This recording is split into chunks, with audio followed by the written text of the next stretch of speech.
Hello, this is Rory with the Love Chat, and today's topic is compatibility.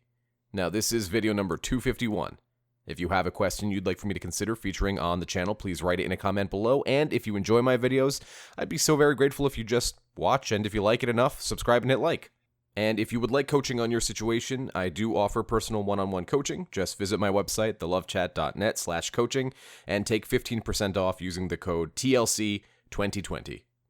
Now then, let's talk about compatibility when it comes to relationships, compatibility when it comes to dating. So, what is compatibility? First off, compatibility, in my own words, is when two people are like puzzle pieces, and we see how well those two puzzle pieces fit together. In other words, do my core values and your core values fit together in such a way where we can have a union that is healthy and productive? So, if we are incompatible, we will never seem to get along. Or maybe we're not physically attracted to one another. Maybe there are things about each other's personalities or the way we were raised that simply don't work well together.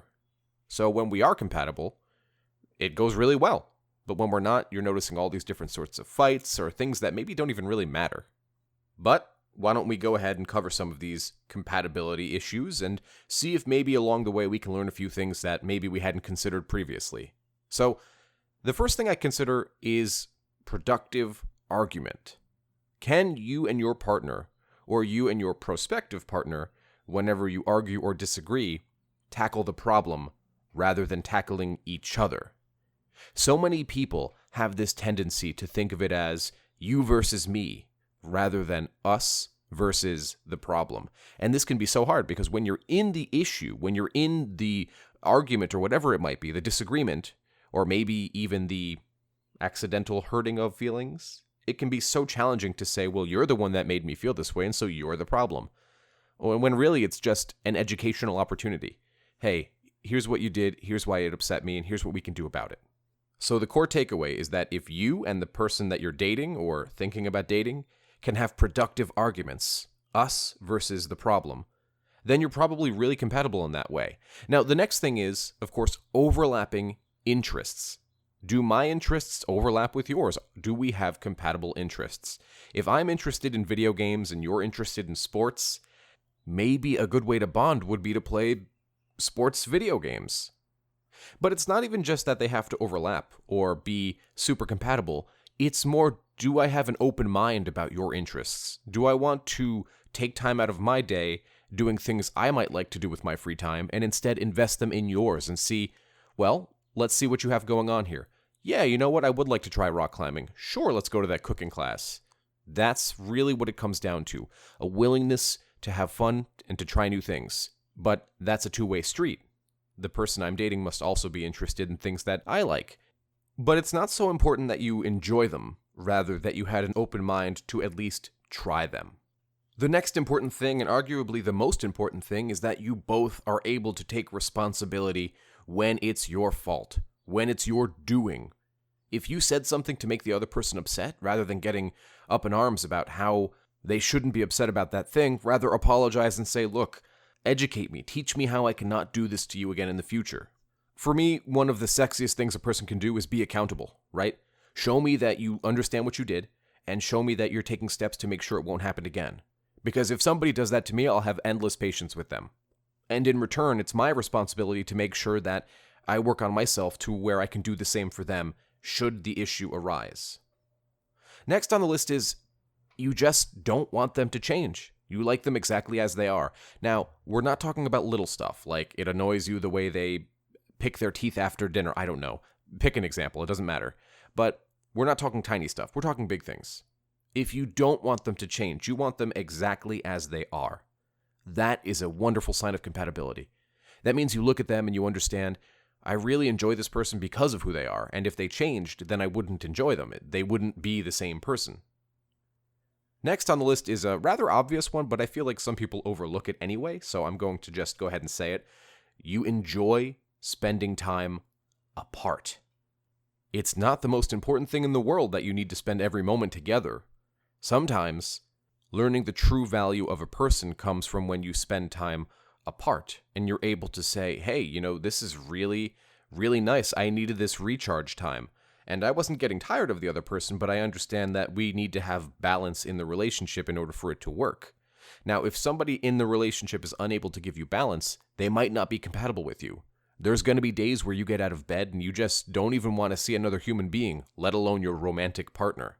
So I think being able to take that time and space away from each other and say, hey, nothing's wrong. You didn't do anything. I just need a little space. That's it. And everybody's okay because of that. Next on the list is when you fight, you actually want it to work out. There's never a point in the relationship where you ask yourself, is this it? Do I want this to end? Is it over? I'm not saying frustration. I'm not saying when we give into the throes of anger or sadness or whatever. What I'm saying is that at the end of the day, when you go home and you're thinking about what happened and you're reflecting on the day, you say to yourself, I want this to work out. And the other person's able to say that they want this to work out, and then you come back at it in the morning so that you can reinforce what we mentioned earlier, which is productive arguing. Us versus the problem. Next on the list is probably the most important one on this list, which is they help you make yourself better. They help you go after your goals and your dreams and whatever's important to you. They help you push yourself towards that person you want to be. And not only that, they never discourage personal growth. It doesn't scare them. They don't want you to stop. In fact, they encourage it. If you say, you know what, I'm going to go on this dance competition, you root them on. And you say, you know what, best of luck. Rather than saying, are you sure you want to do that? Are you sure you're not going to embarrass yourself? Remember that one time you told me 2 years ago how you're horrified of dancing in front of people? They don't use that type of language. They just say, hey, I'm here for you. Another big part of compatibility, obviously, is physical attraction. We need to feel physically attracted to the person we want to have in a romantic sense in our life. So if you don't have that physical attractiveness, then we have to admit that at the end of the day, it's not going to work out because this is a partner that you want to have for the long term. And yes, of course, physical attractiveness is very important, and we want to be physically attracted to the person we're with. But it's not the only thing that matters in a person. However, we're talking for long-term dating, maybe marriage one day, maybe children. Of course, you're going to want to be physically attracted to the partner that you're with.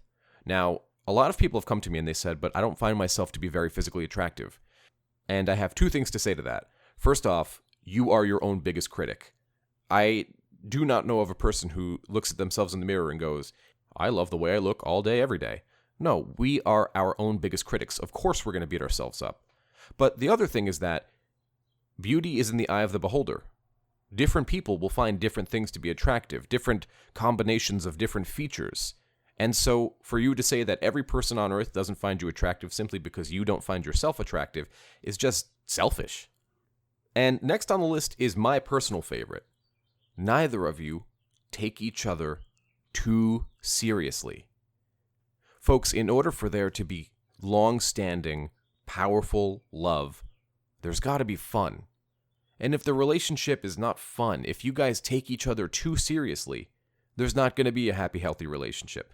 Because then it just devolves into nothing but arguments, misunderstandings, fighting, and the relationship loses all sense of fun, and then eventually resentment builds up, and then neither of you want to have fun. A relationship can't exist without fun, so don't take your partner too seriously. This next one is debatable. I'm not going to say that it necessarily needs to be on the list, but I'm just going to mention it so I can say that it was brought up, and that's that you don't absolutely hate their family. And this is a big topic, and one day I'm going to devote an entire video just to family and relationships, because there's so much to talk about. But ultimately, if you can spend a day with their family and not want to, go home and have a 3-hour conversation with your therapist at the end of that day, that's usually a pretty good sign. Getting along with your partner's family is extremely important because you better believe it, whether they say it matters or not, family's important. And I'm not going to say that that's the case for everybody. Some people don't talk to their family, and of course, respect to the people who are in that position. But usually, 9 times out of 10, we want you guys to get along with our family. And I'm sure you guys want us to get along with your family. It's as simple as that. Harmony. The last one on the list for today is you help improve the balance in each other's lives. I mentioned balance earlier, and it's so important that a partner helps stabilize us and create more balance rather than create imbalance. So to give an example, sometimes I hear this a lot when two young people are getting together in college, maybe for their first serious relationship, and all they want to do is spend time with each other rather than focusing on the things like schoolwork or recreation or hanging with other friends, or maybe even finding that balance of closeness and distance. Because let's face it, when you're in a brand new relationship, all you want to do is spend time with the person you just got with. But, being able to have this balance in each other's lives is exactly what creates happiness. Because we know that too much of anything is a bad thing. Everything in moderation, but that includes moderation itself. So I hope this list has been helpful in terms of talking about compatibility. I will be giving another video talking about some signs that you are not compatible, and obviously that list won't just be the opposite of everything I mentioned here. It will be different points to think about. So that's all I had for today. If you found this video helpful, I'd be so very grateful if you'd subscribe and hit like. Please leave me a comment below and tell me what you thought of this video and maybe some things that you want to add to the list. If you'd like extra videos every week, private live streams with me, and free giveaways of my best-selling book on Amazon, just visit my Patreon. Patreon.com/thelovechat. Until next time.